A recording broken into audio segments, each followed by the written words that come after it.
proposer aux enfants de vivre régulièrement des temps de cœur à cœur avec Jésus et d'apprendre tout simplement à prier devant le Saint-Sacrement.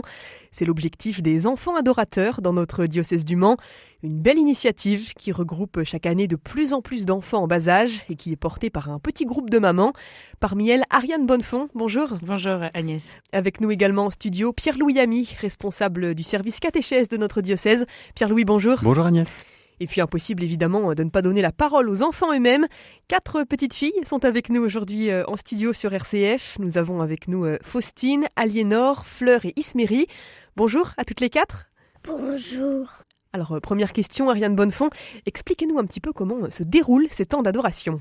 Alors en fait, les enfants adorateurs, c'est un format très simple. On se retrouve une fois par mois avec les mamans qui accompagnent les groupes. Il y a 2 mamans par groupe et puis tous les enfants qui viennent donc adorer et à cette petite école de Jésus. Voilà. Donc on prend 1 heure.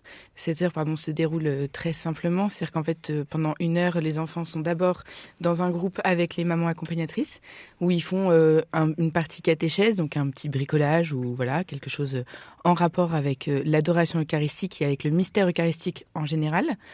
Voilà. Et puis ensuite, ils vont à la chapelle de la Maison Saint-Julien. Et là, ils adorent Jésus. Donc les grands adorent pendant 20 minutes. Les moyens adorent de 10 à 15 minutes.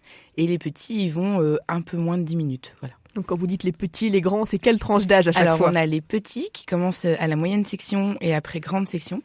Ensuite, on a les moyens, c'est les CP, CE1. Et puis les grands, CE2, CM1 et CM2.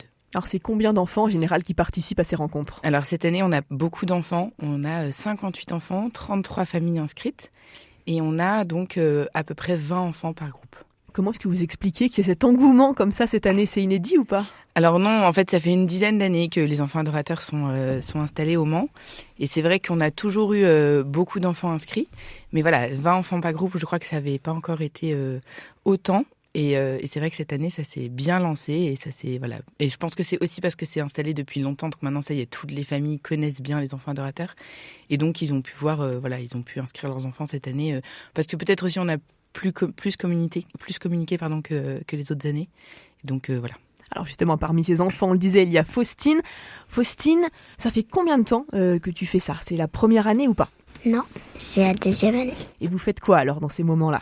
On parle de Jésus, d'aller à la chapelle, parce qu'on prie Jésus. Alors quand tu dis tu pries Jésus, tu pries comment ? Je me salue Marie. Par quoi ça commence la séance ? Vous avez commencé par quoi ? Vous avez commencé par aller avec les mamans ? Vous avez fait quoi comme bricolage hier par exemple ? Un prêtre. Vous avez fait un prêtre ? Et vous avez fait comment ? On a colorié des papiers et on a mis à l'intérieur. Les différentes couleurs des ornements du prêtre ? Oui. Oui. Et alors, comment est-ce que après vous avez fait quoi après la séance avec les mamans ? Vous êtes allé à la chapelle ? Oui. Oui. Et vous avez adoré Jésus. Comment est-ce que vous adorez Jésus ? Est-ce qu'il y a un prêtre qui est là pour vous aider à adorer Jésus ? Oui. Oui. Est-ce que tu le vois quand il arrive dans la chapelle ? Il prend le Saint-Sacrement avec sa chasuble et un drap en plus. Oui. Et il expose le Saint-Sacrement. Il le pose sur l'autel. Oui. Et là, comment vous êtes ? Vous êtes debout ? Vous êtes à genoux ? À genoux. À genoux. Et vous adorez Jésus, du coup, à genoux, en priant comme ça, les yeux fermés ? Oui. Est-ce que toi, tu arrives à dire des choses à Jésus ? Oui. Oui. Et tu trouves que par rapport à l'année dernière, il y a des choses qui ont grandi en toi ? Oui. Alors Pierre-Louis Ami, je me tourne vers vous. Vous êtes, on le rappelle, responsable du service catéchèse pour notre diocèse. Quelle importance d'avoir ce type d'initiative avec à la fois des parents et des enfants autour de l'adoration du Saint-Sacrement ? Moi, je suis très heureux que cette initiative existe, simplement parce que lorsque des parents désirent faire baptiser leur enfant quand il est bébé ou tout petit, en fait, les parents s'engagent à être les principaux catéchistes de leur enfant. Ils s'engagent à lui transmettre les mots de la foi, à faire grandir cette relation avec Jésus dans son cœur. Et alors, bien sûr, tous les parents n'ont pas forcément le talent pour cela, mais ça n'empêche qu'ils en ont la responsabilité. Et cette initiative, c'est typiquement des mamans qui se sont dit on est plus forte à plusieurs pour ensemble faire prier nos enfants. Et du coup, elles ont décidé de prendre en main cette responsabilité catéchétique pour que leurs enfants puissent se rapprocher du Seigneur. Et puis ce qui est intéressant de souligner, c'est que le temps de prière est adapté vraiment à l'âge de chaque enfant. C'est ce qu'Ariane nous expliquait au début de l'émission. Plus l'enfant avance en âge, en fait, plus la durée du temps d'adoration est importante. Pierre-Louis Ami, est-ce que les petits prient différemment des adultes et surtout, est-ce qu'ils mettent autant de temps à se recueillir ? Non, effectivement, pour un adulte, entrer en prière, ça va demander beaucoup plus de temps. Généralement, c'est entre 10-15 minutes pour vraiment arriver à se mettre en présence du Seigneur quand on y arrive. C'est un vrai exercice du quotidien. Par contre, pour un enfant, je pense qu'il y a une simplicité, une facilité à se mettre en présence du Seigneur. Alors, je suis pas à l'intérieur de l'enfant, mais quand je discute avec des prêtres, ils me disent qu'il leur faut souvent 5-7 minutes à peu près pour être vraiment en cœur à cœur. Oriane, je sais pas si tu es d'accord. Oui, c'est ça. Je pense qu'effectivement, c'est important d'adapter le temps d'adoration à l'âge de l'enfant. Parce que quand ils sont petits, ils ont effectivement cette simplicité, quand ils sont dans la chapelle, d'aller vers Jésus et de se dire, Jésus est là, maintenant je fais le silence, maintenant je sais que je suis en présence de Jésus Eucharistie. Et donc, c'est assez simple dans leur tête parce que c'est très naturel, quelque part. C'est vrai que quand ils sont plus grands, on leur a appris plus de choses, ils se posent peut-être plus de questions. Là, c'est beaucoup plus spontané, quoi. Voilà. Et donc, le temps d'adoration, le temps de se mettre en présence de Jésus est peut-être plus long, un peu plus comme chez les adultes, on va dire. Et donc, et puis le temps aussi de faire abstraction de ce qui se passe autour. Et je pense qu'effectivement, c'est important aussi de pouvoir adapter le temps d'adoration à chaque tranche d'âge. Et ce que je trouve aussi essentiel, c'est que dans l'Évangile, Jésus nous le rappelle, « Laissez venir à moi les tout-petits ». Et la prière des enfants, elle a une grande valeur aux yeux du Seigneur. Je pense pas qu'il faut se dire, non, l'adoration, c'est comme une prière complexe, compliquée, on va pas mettre des enfants devant, c'est trop compliqué pour eux. Au contraire, c'est même peut-être plus simple pour eux de comprendre dans le cœur à cœur ce qui se passe. Et la prière des enfants, elle est accueillie par le Seigneur. Je pense que le monde est porté par la prière des personnes qui prient, et en particulier par la prière des enfants. Donc c'est vraiment super qu'ils puissent passer 5, 10, 15, 20 minutes en fonction de leur âge, comme ça, devant le Seigneur. On a pu entendre le témoignage de Faustine, justement, au début de cette émission. On va écouter maintenant Aliénor, qui participe régulièrement à ces temps d'adoration. Aliénor, tu as quel âge ? J'ai 9 ans et je suis en CM1. Ça fait combien de temps que tu participes aux enfants adorateurs ? Depuis l'année dernière. C'est mes parents qui m'ont proposé.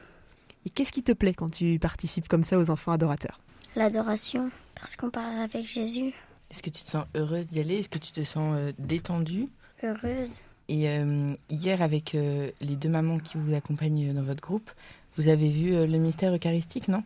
Oui. Alors, elles vous ont montré quoi ? Elles vous ont montré le calice ? Oui. Et le ciboire ? Et du coup, tu as appris quels étaient les noms du matériel liturgique qui servait aux prêtres au moment du mystère eucharistique pendant la messe ? Oui. Le calice, le ciboire, les burettes. C'est déjà pas mal. Pierre-Louis Ami, vous qui êtes catéchiste, en quoi est-ce que c'est important d'inculquer tôt aux enfants la dimension contemplative de la foi et de la prière ? Alors comme je vous l'ai dit, je pense que pour une âme d'enfant, il y a vraiment une facilité, une plus grande simplicité pour vivre le cœur à cœur avec le Seigneur.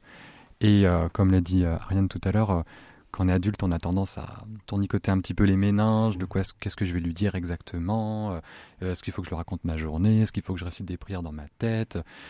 Il n'y a pas de méthode pour prier en adoration, mais pour un enfant, c'est comme un ami parle à un ami, c'est du cœur à cœur en fait. Et c'est justement toute la difficulté pour nous adultes, c'est réapprendre à prier comme des enfants. Et plus ils ont cette habitude tôt et qu'ils la gardent, qu'ils la conservent, plus en tant qu'adultes, ils se souviendront de cette simplicité. Et je ne sais pas si tu es d'accord, Ariane. Oui, tout à fait. C'est Sainte Thérèse, d'ailleurs, qui disait de garder son âme d'enfant quand on était en cœur à cœur avec Jésus. Et je pense qu'effectivement, les enfants ont plein de choses à nous apprendre, dont cette simplicité d'entrer en contact avec le Seigneur. Et je pense que quand ils sont comme ça, en cœur à cœur avec Jésus pendant leur temps d'adoration à l'école des enfants adorateurs, c'est que des bonnes choses que les mamans et que les prêtres qui sont ici et qui sont là avec eux et qui les accompagnent peuvent leur apporter. Et puis nous, du coup, on est aussi à leur école et on regarde comment ils font pour adorer et comment ils se mettent en présence de Jésus, et c'est très porteur. Oui, c'est ça, les enfants deviennent des modèles pour le coup, pour des parents. Exactement. Mais qu'est-ce que ça leur apporte spirituellement ? Vous, je dirais, en tant que maman, vous voyez, je pense, peut-être des petits progrès ou des petites évolutions des enfants comme ça au fil du temps. C'est quoi les fruits de cette adoration régulière ?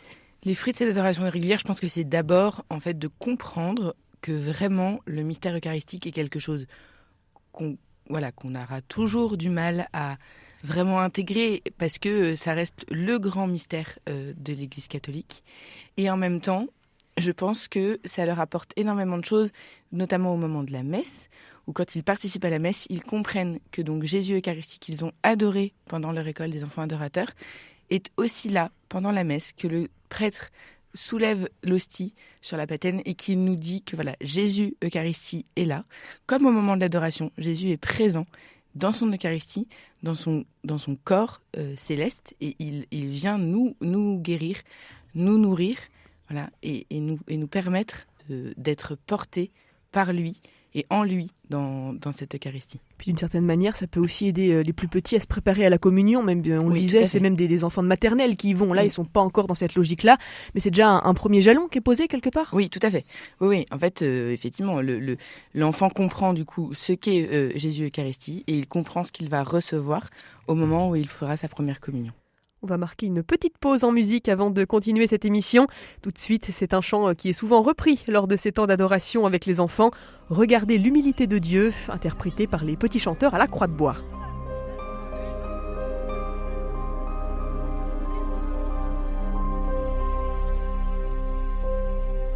Admirable grandeur, étonnante bonté du Maître de l'univers qui s'humilie pour nous, point de se cacher dans une petite hostie de pain. Regardez l'humilité de Dieu.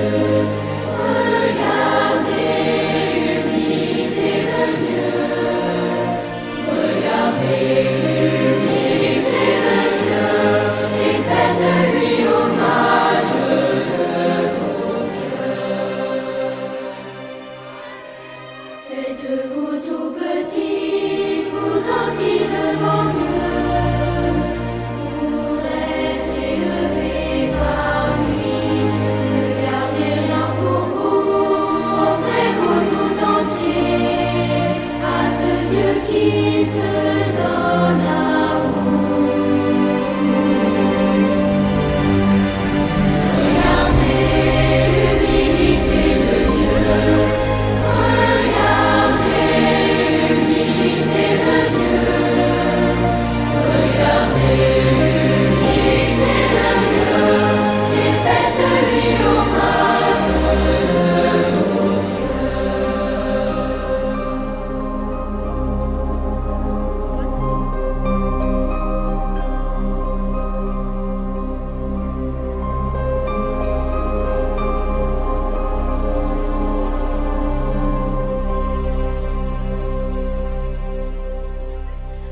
Regardez l'humilité de Dieu, regardez l'humilité de Dieu, regardez l'humilité de Dieu et faites-lui l'hommage de vos cœurs.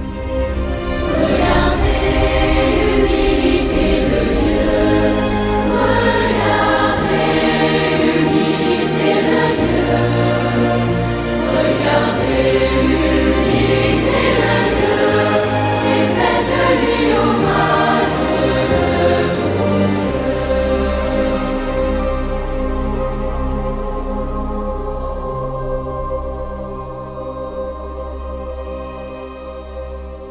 C'était Regarder l'humilité de Dieu, interprété par les petits chanteurs à la Croix de Bois, ce qui nous permet de continuer tout en restant dans le thème, cette belle émission d'Église d'aujourd'hui sur RCF, émission consacrée aux enfants adorateurs dans notre diocèse. Alors parmi ces petits-enfants qui viennent une fois par mois, il y a également Fleur qui a 6 ans et demi.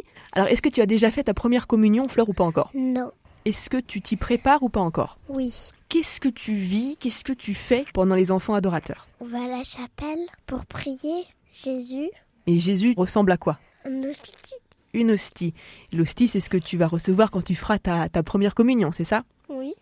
Alors pourquoi est-ce que tu aimes aller aux enfants adorateurs ? Pour prier et adorer Jésus. Jésus, qu'est-ce que tu lui dis par exemple ? Je prie pour les autres, pour ma famille. Ton papa, ta maman ? Oui. Tu as des frères et sœurs ? Oui. 2 petites sœurs. Qu'est-ce que tu demandes pour elles à Jésus ? Qu'elles soient en bonne santé. Pierre-Louis Amy, c'est touchant de voir comme ça l'impatience de ces enfants à faire leur première communion. Je pense que sur ce coup-là, ce sont nos maîtres. On a vraiment à essayer de se mettre à leur place pour dire mais d'où vient ce désir brûlant, d'où vient cette impatience, alors que nous, adultes, surtout nous en Occident, on va avoir tendance à cérébraliser, à intellectualiser la communion. Là, de ce qu'on vient d'entendre dans un cœur d'enfant, c'est pas du tout des arguments intellectualisés, c'est un désir qui vient du cœur en fait, c'est un désir fou. Et moi le premier, à chaque fois que je prépare des enfants à la communion, qu'ils soient en primaire ou au collège, je suis toujours époustouflé par le désir qu'ils ont. Ils n'ont pas toujours les mots, mais en tout cas ils viennent d'eux-mêmes, certains poussés par leurs parents, mais je trouve que quand même la majorité viennent avec ce désir qui est en eux, sans besoin d'être incités par les parents, ils veulent se rapprocher de Jésus. Oui, ça fait un petit peu penser à ce que disait Carlo Acuti, l'Eucharistie, c'est une autoroute vers le ciel. Quand on voit ces enfants, on comprend qu'ils ont envie de s'engager sur cette autoroute. Oui, à eux de nous montrer où est l'entrée de l'autoroute du coup. Ariane, vous qui êtes maman accompagnatrice, est-ce que vous observez, soit chez vos enfants ou alors chez ceux que vous accompagnez une fois par mois, ce désir qui évolue au fil des semaines ? Alors oui, les enfants, ils ont vraiment ce désir, je pense, quand ils vont à la messe régulièrement, qu'ils sont portés par une catéchèse, par des parents et des prêtres qu'ils ont autour d'eux et qu'ils connaissent. C'est vrai que je pense que vraiment le désir grandit en eux. Et quand on leur donne de la nourriture, en fait, pour pouvoir faire grandir ce désir, donc typiquement les enfants adorateurs, un cours de catéchisme, un cours de préparation à la première communion, avec des supports, avec des choses un peu plus ludiques, ils ont envie de connaître mieux et de connaître davantage Jésus. Et ils ont envie de le rencontrer vraiment, je pense. Et effectivement, cette envie de faire sa première communion grandit, au fur et à mesure. Au fur et à mesure, et surtout de façon normale finalement et logique. Voilà. Alors Isméry maintenant est avec nous pour témoigner. Tu as quel âge ? 5 ans. 5 ans, tu es la plus jeune du coup depuis le début de cette émission. Ça fait combien de temps toi alors que tu participes aux enfants adorateurs ? 2 ans. J'avais 4 ans. T'avais 4 ans. Alors comment ça se passe quand tu y vas ? Tu fais quoi toi ? Du bricolage. Comme quoi ? On a eu un dessin et on a fait du bricolage. Hier, aux enfants adorateurs, le groupe des petits a fabriqué il y avait un calice, une patène et un ciboire. Voilà, avec le couvercle pour le ciboire, enfin tout bien. Donc c'est les mamans qui ont en fait bricolé ça avec des petites assiettes en carton et des verres, des verres en plastique. Elles ont bombé en doré. Elles avaient apporté du coup pour les enfants des petites hosties qu'elles avaient commandées sur internet en plastique. Voilà, qu'elles ont fait mettre aux enfants dans le ciboire et elles leur ont expliqué le rôle de chaque petit matériel liturgique, donc le ciboire, tous les objets, la patène et le calice, avec derrière toute la portée qu'il y avait dans la liturgie eucharistique. Et puis ils ont pu coller aussi du coup des petites gommettes genre pierres précieuses sur le calice et le ciboire. Voilà, pour pouvoir matérialiser tout ça et pouvoir comprendre en fait comment Jésus se rendait présent à la messe. Alors toi Isméry, quand tu vas comme ça aux enfants adorateurs, tu retrouves des amis ou comment ça se passe ? Oui. Vous êtes beaucoup dans le groupe ? Oui. Qu'est-ce qui te plaît le plus quand tu vas prier avec Jésus ? Est-ce que tu lui dis que tu l'aimes à Jésus ? Oui. Et est-ce que tu pries par exemple pour ton papa, pour ta maman ? Oui. Est-ce que vous chantez des chants ? Oui. Pendant que vous adorez ? Oui. Est-ce que tu trouves ça beau de chanter des chants devant Jésus, avec les mamans, avec les autres enfants, avec le prêtre qui est là pour vous accompagner ? Oui. Est-ce que parfois vous chantez « Regardez l'humilité de Dieu » par exemple ? Avant, oui. Alors Ariane, si des parents qui nous écoutent ont envie d'inscrire leurs enfants à ces temps d'adoration chaque mois, comment faire ? Première question. Et puis surtout, j'imagine que les inscriptions se font peut-être seulement au mois de septembre, que c'est compliqué de rejoindre le groupe en cours d'année scolaire ? Alors oui, là pour cette année, on va dire qu'on affiche complet. Donc on prendra des nouvelles inscriptions l'année prochaine, évidemment avec grand plaisir. Donc pour ça, il faut me contacter. Vous trouverez toutes les informations sur la rubrique de la catéchèse sur le site du diocèse. Et sinon, on a donc une adresse mail enfantadorateur au pluriel 72 en chiffres @yahoo.fr. Merci beaucoup Pierre-Louis Amy. Le mot de la fin peut-être avant de se quitter. Qu'est-ce que ça vous inspire d'avoir entendu ces 4 jolis témoignages à l'antenne ? Moi je suis vraiment émerveillé. Merci beaucoup Ariane d'avoir monté cette initiative avec d'autres mamans parce que depuis que je l'ai découvert, depuis que je suis arrivé au service catéchèse, je ne fais que en faire la pub autour de moi. Et j'aimerais vraiment encourager les mamans et les parents qui nous écoutent à se dire, bon, peut-être que j'habite pas au Mans, mais en tout cas cette initiative, Elle est simple, elle est facile, elle peut se reproduire dans d'autres villes, d'autres petites communes. Et si vous ne savez pas comment faire, il suffit d'envoyer un mail, je pense, à Ariane. Les coordonnées sont sur le site du service catéchèse. Elle vous expliquera simplement comment vous pouvez le mettre en place dans votre petite commune, chez vous, même en campagne, ça peut fonctionner bien sûr. Et je crois que tu m'avais dit, Ariane, qu'il n'y a pas un prêtre référent qu'avec vous, vous vous débrouillez, je crois, à chaque séance. Alors oui, on a la chance effectivement d'être suivi par plusieurs prêtres accompagnateurs, parce qu'effectivement ça peut être un peu lourd pour eux pendant un an, tous les mois. Ça demande Donc un investissement en temps qui est on a colossal. un annuaire, on va dire, de prêtres accompagnateurs qui viennent gentiment se relayer et qui viennent, on va dire, 2 fois par an. Donc c'est très sympa aussi de pouvoir aussi rencontrer d'autres prêtres du diocèse, parce que souvent c'est pas forcément des prêtres en plus de paroisse du Mans, donc c'est vrai que ça nous permet aussi, voilà. Mais je sais effectivement que dans le diocèse il y a d'autres groupes d'enfants adorateurs, et ça fait maintenant plus de 10 ans que ça existe, donc je ne suis pas à l'initiative du projet, mais c'est vrai que j'ai accepté d'en prendre la charge cette année, et ça rend vraiment heureux, parce qu'on voit que les enfants sont portés et que les parents sont contents aussi de pouvoir proposer ça à leurs enfants, et c'est chouette d'avoir ce genre d'initiative dans un diocèse. Et j'ai encore un mot pour les parents qui nous écoutent. Ne serait-ce que faites-vous ce cadeau même à vous-même. Tout le monde sait que prier avec ses enfants à la maison, lorsqu'il y a l'heure du coucher, le bain, les enfants qui courent partout, ça peut être compliqué le soir de faire un temps de prière. Là, le fait que les enfants soient portés tous ensemble, qu'il y ait d'autres parents, même pour vous, en tant que parent, d'y aller avec votre enfant, c'est un cadeau que vous vous faites, parce que quand vous êtes pendant 5, 10, 15 minutes dans la chapelle avec les enfants, même pour vous, en fait, vous recevez quelque chose. Donc, donnez-vous ce temps-là à plusieurs. La communauté, ça porte. On arrive au terme de cette émission. Merci beaucoup Ariane Bonnefond, responsable des enfants adorateurs. Merci à vous également Pierre-Louis Ami, responsable du service catéchèse dans notre diocèse. Nos auditeurs qui souhaitent connaître plus en détail cette initiative peuvent se rendre dès maintenant sur le site sartescatholiques.fr. Merci Agnès. Merci les enfants.